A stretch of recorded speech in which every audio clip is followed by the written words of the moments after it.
Attention, all aspiring filmmakers! In this video, I will show you how to fulfill your lifelong dream of becoming a successful filmmaker by showing you how to beat the crap out of the game, the movies.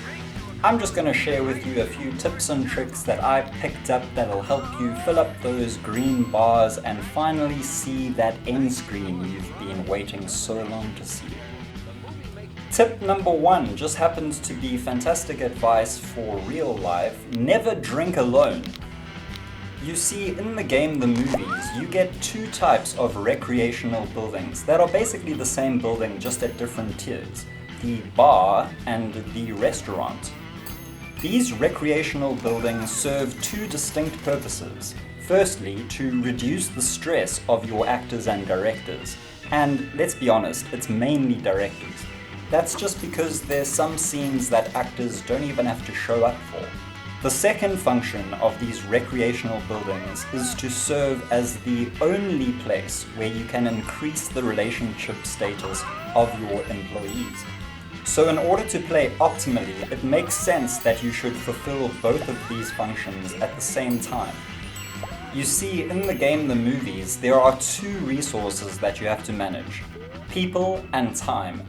The second resource of time acts on the first one by making your employees age and become less effective over time.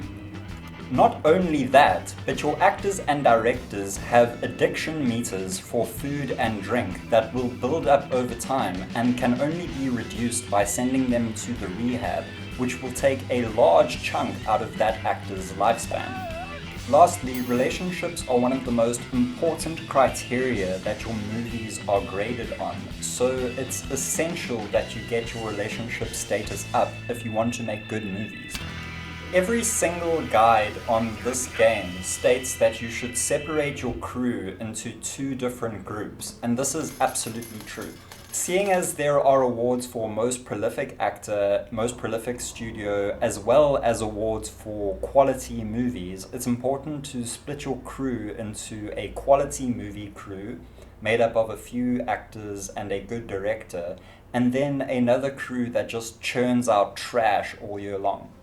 The trash movies should just be one scene films with two actors, and you should just make as many of them as you can and then release them all before the end of the year with PR and all that stuff.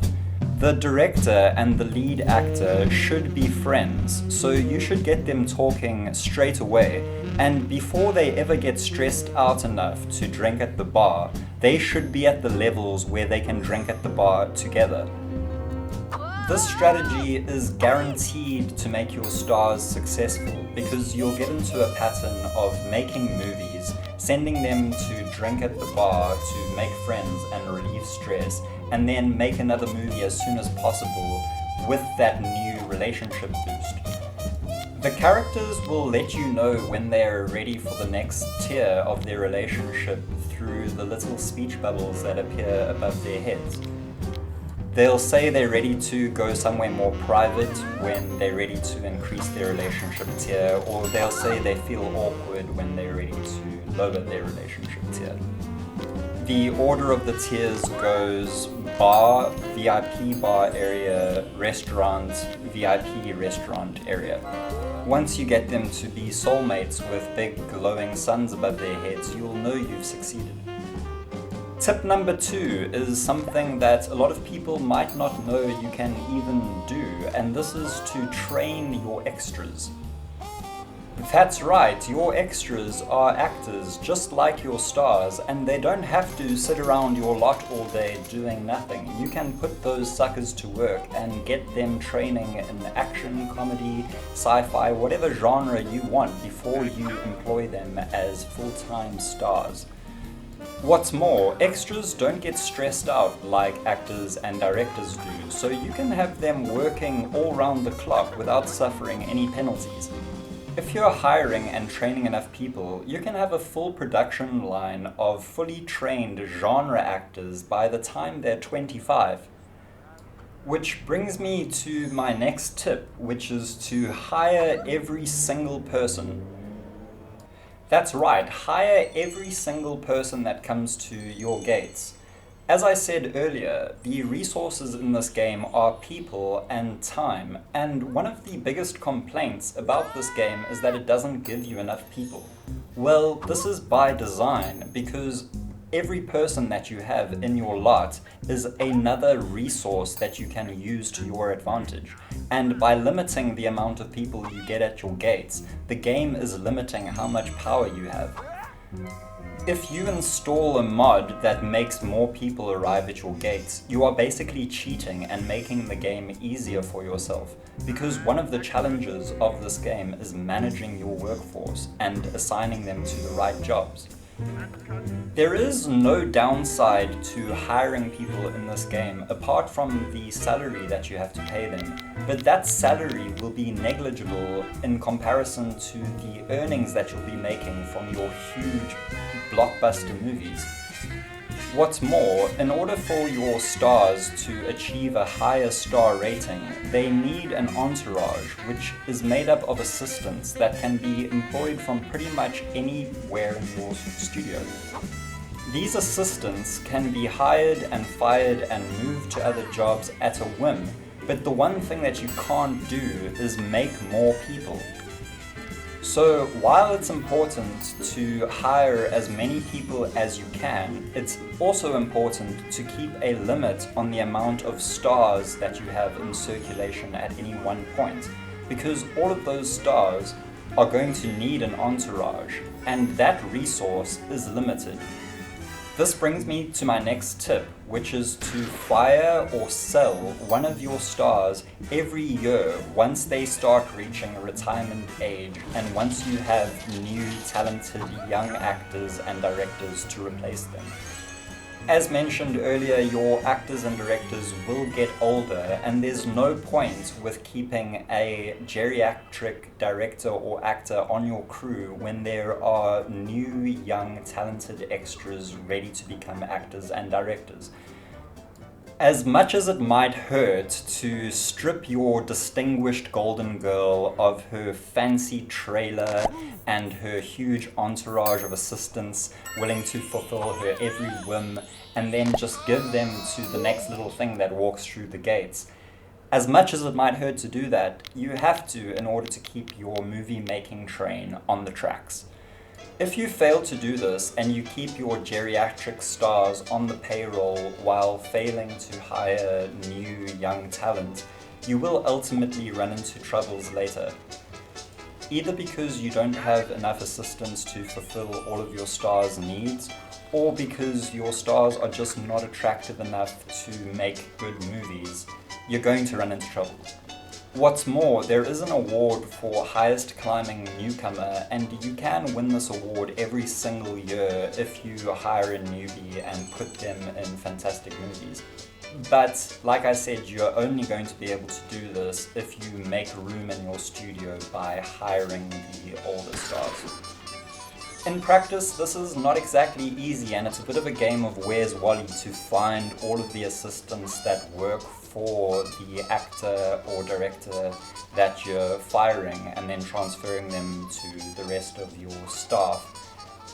But in order to do it, you just pause the game and then just mouse over all the people who look like assistants until you find the one with the star's name on it. Unfortunately, there's no panel for assistants. That might be a great mod, actually. And that pretty much brings the end to my tips and tricks that I feel like you wouldn't be able to find elsewhere. But I would just like to finish off by pointing out some of the more difficult aspects to getting a 5-star star.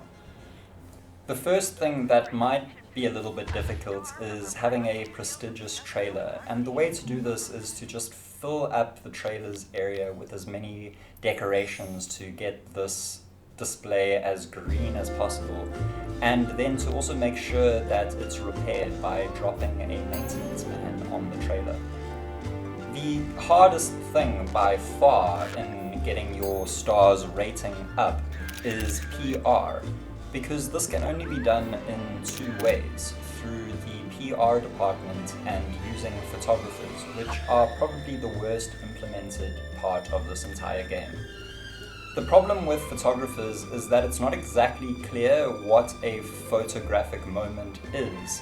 And also, the publicity gained from photographers or the PR department is so fleeting that you have to time it perfectly in order to get a 5-star rating. Your experience might be different, and maybe there's something I'm missing, but the only way to get the PR up, in my experience, is to, after you've made some good movies and put your actors through the regular PR routine, which you should always do, by the way, when they have free time, is to put a photographer outside the actor's room when they're getting surgery or when they're in rehab. Your timing with this has to be so perfect because of the speed at which the PR rating decreases. I feel like I managed to get it by fluke, by photographing my most famous actor while he was in a rehab after the release of a big film that I also made him do PR for. You can also make the photographers take photos of your actors while they're talking to each other or while they're drinking or any kind of relationship moment, but I find that this is mostly pointless unless you're trying to give their star rating a little boost before the awards ceremony. So if there's one takeaway, just know that PR is very timing dependent. Very easy tip for their image is just to change their clothes to stay in fashion, make sure they exercise, and then give them all of the types of cosmetic surgery once you've unlocked them. I know it might seem gratuitous to give every single actress breast implants, but this is a game and we're trying to optimize our score, and this is just one way to guarantee that your score will be high. And that pretty much sums it up. I mean, I'm trying to squish in as many little tips as I can. PR as much as you can, within limits, of course. You can't have your actors there is a limit to how much PR you can do. But when it comes to your scripts and your movies, PR them to the maximum. PR your scripts before you start filming, and PR your movie once it's been filmed. There's no cost to that, and then just make sure you release everything you need to release before the end of the year. You may notice that I haven't given any tips regarding the stunt school, and the reason is because I kind of just stopped playing once I got to the end screen. Make sure to add tar roads to your park so that your actors can get around. This isn't actually a real tip, I think it just looks nice. I saw the cover of the game after having played for a while and I was like, oh yeah, that actually makes the cars look like they belong there, because before the cars were just random. But if you place roads like this, it actually looks like the cars belong there. Not to mention the fact that every single building has a little parking lot at the back that you can connect the roads to. Unfortunately, it doesn't really serve any function in the game, besides maybe saving you some money on maintenance, because the tar doesn't take as much maintenance. So if you just make these little grass islands for all the areas, you know what? I've said too much. I'll leave it to you. If you enjoyed this video or if it helped, please give a like and a comment and subscribe for more content in the future. You've been pretty good. Thanks for watching. Goodbye.